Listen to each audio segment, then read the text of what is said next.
श्रीगुरुभ्यो नमः हरिः ओम् अघोरेभ्यो घोरेभ्यो घोरघोरेभ्यः सर्वेभ्यो सर्वेभ्यो नमस्ते अस्तु द्रव्येभ्यः सर्वं श्री परमेश्वरार्पितम्। వృశ్చిక రాశి వారికి జూలై నెలలో ఏ విధమైన ఆర్థిక స్థితిగతులు మారుతున్నాయి, ఆరోగ్య సమస్యలు ఏమైనా ఏర్పడుతున్నాయా, స్థిరమైన ఉద్యోగ ప్రాప్తి కలిగే అవకాశం ఉందా, ఇటువంటి విషయాలు మనం పరిశీలన చేద్దాము. ఇందులో ముఖ్యంగా వృశ్చిక రాశి వారికి ఈ నెలలో ఆర్థిక సమస్యలు అనేటువంటివి కాస్త ఎక్కువగానే ఉన్నాయని చెప్పుకోవచ్చు. అంతేకాకుండా ఈ నెలలో అనుకోకుండా ఖర్చు అనేటువంటిది మీద పడే అవకాశం, మన ఇంట్లో మన కుటుంబ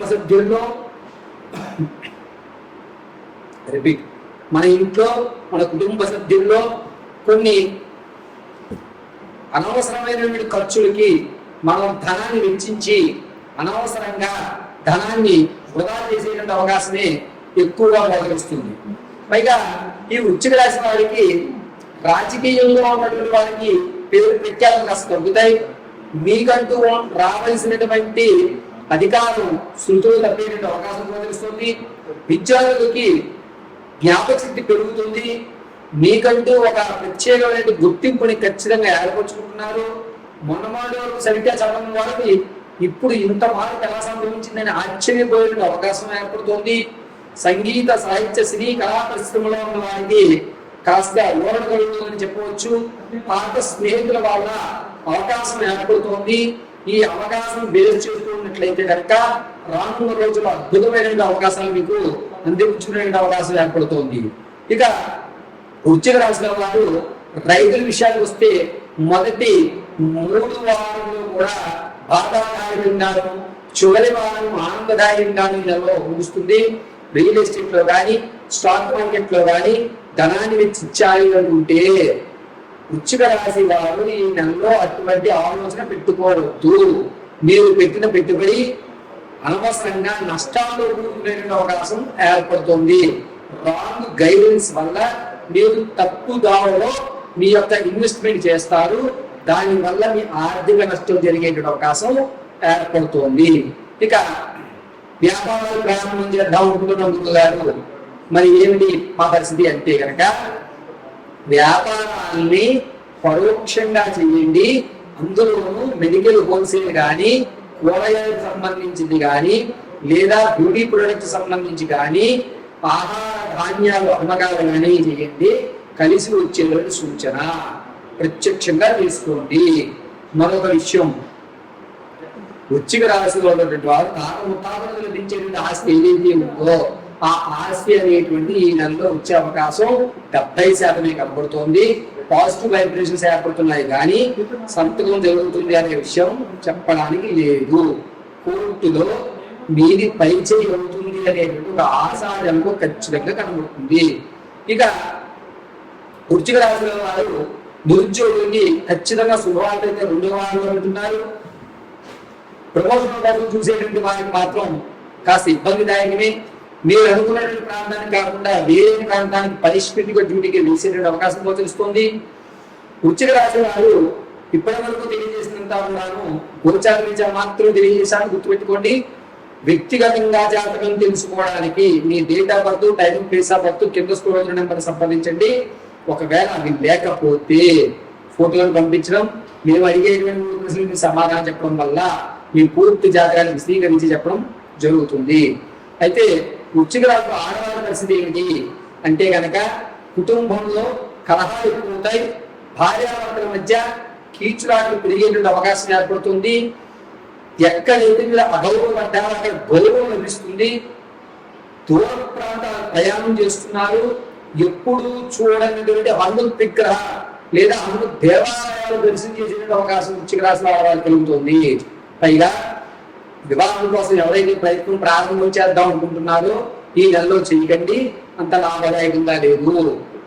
సంతానం కొరకు చూసేటువంటి వారికి మాత్రం ఖచ్చితంగా జూలై 1వ వారంలో అద్భుతమైన అవకాశం శుభవార్త వింటారు.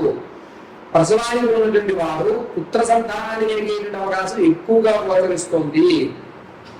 వృశ్చిక రాశిలో ఉన్నటువంటి వారు, ఆడవారు ముఖ్యంగా రాజకీయంలో ఎవరి ప్రమేయం లేకుండా అనూహ్యంగా అకస్మాత్తుగా మీ ప్రమేయం లేకుండానే ప్రవేశించేటువంటి అవకాశం ఎక్కువగా గోచరిస్తోంది. ఈ వృశ్చిక రాశి వారు ఆరోగ్యం విషయంలో చాలా జాగ్రత్తగా ఉండాలి.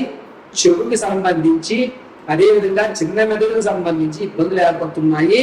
ప్రమాదం జరిగినప్పుడు ముఖ్యంగా నరాల దగ్గర మాత్రమే ఎక్కువ శాతం ప్రమాదం జరిగేటువంటి అవకాశం ఏర్పడుతోంది. కాబట్టి వృశ్చిక రాశి వారు ప్రయాణాలు చేసేటప్పుడు, అది కూడా జూలై 9వ తారీఖు నుంచి 20 మధ్యలో ప్రయాణాలు చాలా జాగ్రత్తగా చేయండి. అన్ని సేఫ్టీ ప్రికాషన్స్ పాటించుకోండి. చాలా జాగ్రత్తగా ఉండాలని చెప్పదగ్గ సూచన. ఇక వృశ్చిక రాశి వారు ఈ నెలంతా కూడాను హనుమత్ పూజ చేయడం, హనుమత్ దేవాలయ దర్శనానికి 11 జిల్లేడు పూజలు తీసుకుని స్వామివారి పాదాల దగ్గర పెట్టడం శ్రేయస్కరం. ఒకవేళ దేవాలయానికి వెళ్ళలేనటువంటి పరిస్థితులు ఉంటే గనక మీరు హం ఆంజనేయాయ నమః అని 54 పర్యాయములు జరుపుకోండి. చక్కగా హనుమ కటాక్షం కలుగుతుంది.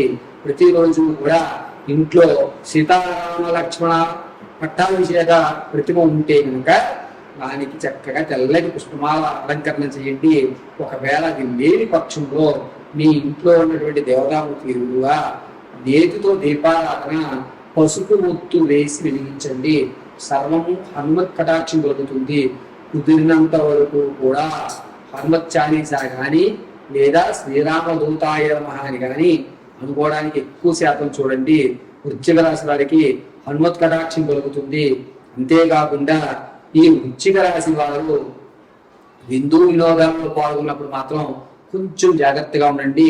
మీ మాటలో ద్వంద్వార్థాన్ని మాత్రమే తీసుకునే అవకాశం ఎక్కువగా గోచరిస్తోంది. కాబట్టి వృశ్చిక రాశి వారు మీ యొక్క ఆలోచన విధానాన్ని కానీ, లేకపోతే మీరు ఏదన్నా సమస్యకి పరిష్కారం చెప్దాం అనుకున్నప్పుడు కానీ 1కి 2 సార్లు ఆలోచించి ఎదుటి వ్యక్తి ఎటువంటి వాడు అని ఒక అంచనా తీసుకుని మీరు మీ యొక్క విషయాన్ని, అంటే మీ యొక్క నిర్ణయాన్ని తెలియజేయండి. అంతేగాని అక్కడ మనమే పెద్ద మనిషి తరహాగా మాత్రం చెప్దాం అనేటువంటి ఆలోచన పెట్టుకోకండి. ఈ విషయంలో చాలా జాగ్రత్తగా ఉండండి. ఆడవారు కొంచెం ఈ ఒక్క నెల కూడా మీ మాట తీరు అదుపులో పెట్టుకోగలిగితే రానున్న రోజులన్నీ కూడా మీవే అయ్యే అవకాశం ఎక్కువగా గోచరిస్తుంది. సర్వము హనుమత్ కటాక్షం కలుగుతుంది.